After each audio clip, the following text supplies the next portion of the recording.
Saddam, Baghdadi और अब Maduro, 30 minute एक ऑपरेशन और ट्रंप का वेनेजुला पर वो अटैक की पूरी दुनिया दहल गई।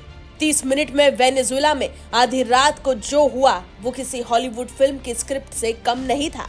अमेरिकी हेलीकॉप्टर सन्नाटे को चीरते हुए राजधानी काराकस में आते हैं, हमला करते हैं और राष्ट्रपति निकोलस मादुरो और उनकी पत्नी को उठाकर ले जाते हैं, जिसने पूरी दुनिया को हैरान कर डाला। सवाल ये उठ रहा है कि आखिर अमेरिका की कौन सी सेना ने सीक्रेट मिशन को अंजाम दिया और ये इतनी खतरनाक क्यों है? क्या है इस फोर्स का नाम, आपको बताएंगे और साथ ही ये भी बताएंगे कि ये फोर्स कैसे काम करती है। साथ ही दुनिया में ऐसी कौन कौन सी अलग फोर्सेस हैं जो इस तरह के खतरनाक मिशन को अंजाम देती है, ये भी आपको आगे वीडियो में बताएंगे। शुरुआत करते हैं यूएस आर्मी की वो घोस्ट यूनिट से जो हवा की तरह आती है और काम पूरा करके गायब हो जाती है। मादुरो को उसी के देश से उठाने वाली अमेरिकी फोर्स का नाम है डेल्टा फोर्स। क्या है डेल्टा फोर्स, आइए जानते हैं। डेल्टा फोर्स को आधिकारिक तौर पर first special forces operational detached delta यानी कि फर्स्ट SFODD कहा जाता है। ये दुनिया की सबसे घातक और खुफिया सैन्य टुकड़ियों में से एक है। डेल्टा फोर्स का मुख्यालय नॉर्थ कैरोलिना के फोर्ट ब्रैग में है।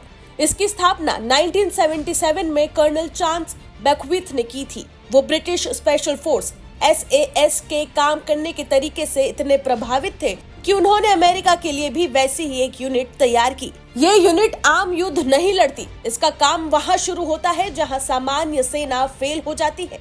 इसके मुख्य कामों में सबसे जोखिम भरे मिशन जैसे कि हाई वैल्यू टारगेट या खूंखार आतंकियों को पकड़ना या खत्म करना है, बंधकों को छुड़ाना और सुप्रीम सीक्रेट मिशन को अंजाम देना शामिल है। डेल्टा फोर्स के 4 मुख्य स्क्वाड्रन होते हैं। पहला असॉल्ट स्क्वाड्रन, इनका काम सीधे हमला करना और टारगेट को पकड़ना होता है। दूसरा रेकी या स्पाइनर ट्रूप, ये खुफिया जानकारी जुटाते हैं और जरूरत पड़ने पर दूर से सटीक निशाना लगाते हैं। तीसरा एविएशन स्क्वाड्रन, ये यूनिट ऑपरेशन के दौरान आसमान से मदद और कमांडो को लाने ले जाने का काम करती है। चौथा कॉम्बैट सपोर्ट, इसमें मेडिकल, इंटेलिजेंस और लॉजिस्टिक एक्सपर्ट्स शामिल होते हैं। इतिहास के पन्नों में डेल्टा फोर्स के बड़े कारनामे दर्ज हैं और इसे दुनिया की सबसे घातक फोर्स भी कहा जाता है, क्योंकि डेल्टा फोर्स अमेरिकी सेना की एक ऐसी यूनिट है जिसके अधिकतर मिशन बेहद गोपनीय होते हैं। समय के साथ इसके कुछ चुनिंदा ऑपरेशन के बारे में भी आपको जानकारी देते हैं। शुरुआत करते हैं साल 2019 के ऑपरेशन की, जहां बगदादी का खात्मा किया गया था। एलीट डेल्टा फोर्स 2019 में यूएस आर्मी की उस टीम में शामिल थी जिसने ISIS के सरगना बगदादी को ढूंढकर मारा था। ट्रंप ने इसे दुनिया की सबसे खतरनाक आतंकवादी को खत्म करने का मिशन बताया था। ट्रंप ने कहा था कि बगदादी को कायर और कुत्ते की तरह मारा गया था। मौके पर DNA टेस्ट से उसकी पहचान की पुष्टि भी की गई थी। साल 2003 सद्दाम हुसैन की गिरफ्तारी, इराक। डेल्टा फोर्स ने इराक का तानाशाह सद्दाम हुसैन को पकड़ने में भी अहम भूमिका निभाई। इराक युद्ध के दौरान डेल्टा फोर्स टास्क फोर्स 121 का हिस्सा रही थी।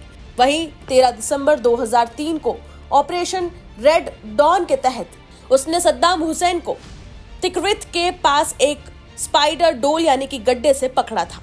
इसे इराक में अमेरिकी अभियान की सबसे बड़ी सफलताओं में से एक बताया गया।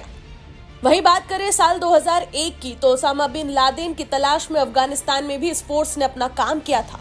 अमेरिका पर 9/11 अटैक के बाद अलकायदा के सरगना ओसामा बिन लादेन को पकड़ने या फिर मारने के लिए डेल्टा फोर्स को अफगानिस्तान की तोरा बोरा गुफाओं में भेजा गया था। हालांकि उस वक्त लादेन पाकिस्तान भागने में कामयाब रहा था, लेकिन डेल्टा फोर्स ने गुफाओं के अंदर घुसकर अलकायदा के नेटवर्क को भारी नुकसान पहुंचाया था। वहीं आपको बता दें कि अमेरिका की डेल्टा फोर्स फर्स्ट SFODD जैसी और भी खतरनाक और एलीट स्पेशल फोर्सेस भी दुनिया में हैं, जैसे कि यूनाइटेड किंगडम की SAS स्पेशल एयर सर्विस, ये दुनिया की सबसे पुरानी और खास स्पेशल फोर्स है। इसके बाद है रूस की FSB अल्फा, ये बेहद कठोर ट्रेनिंग और एंटी टेरर ऑपरेशन के लिए जानी जाती है। इसके बाद है फ्रांस की GIGN, ये बंधक बचाव और एंटी टेरर में एक्सपर्ट्स मानी जाती है। वहीं इसके बाद आती है जर्मनी की GSG-9, एयरक्राफ्ट हाईजैक और आतंकवादी रोधी ऑपरेशंस के लिए जर्मनी की ये फोर्स काफी जानी जाती है। वहीं भारत की NSG ब्लैक कैट्स भी काफी मशहूर है, ये शहरी आतंकवाद रोधी के लिए जानी जाती है। भारत का पैरा एसएफ भी काफी पॉपुलर है। ये गहरे दुश्मन इलाके में ऑपरेशन के लिए जाना जाता है। वहीं बता दें कि डेल्टा फोर्स एक बार फिर सुर्खियों में है, क्योंकि जिस तरह अमेरिका ने वेनेजुएला पर अटैक किया उसने पूरी दुनिया को चौंका कर रख दिया है। जाते जाते बड़ा अपडेट दे दें कि वेनेजुएला में उपराष्ट्रपति डेल्सी रॉड्रिग्स को अंतरिम राष्ट्रपति बनाया गया है। देखना ये होगा कि अमेरिका आगे आने वाले दिनों में मादुरो को लेकर क्या एक्शन लेते हैं और आगे अमेरिका से मादुरो को लेकर क्या फैसला सामने आता है।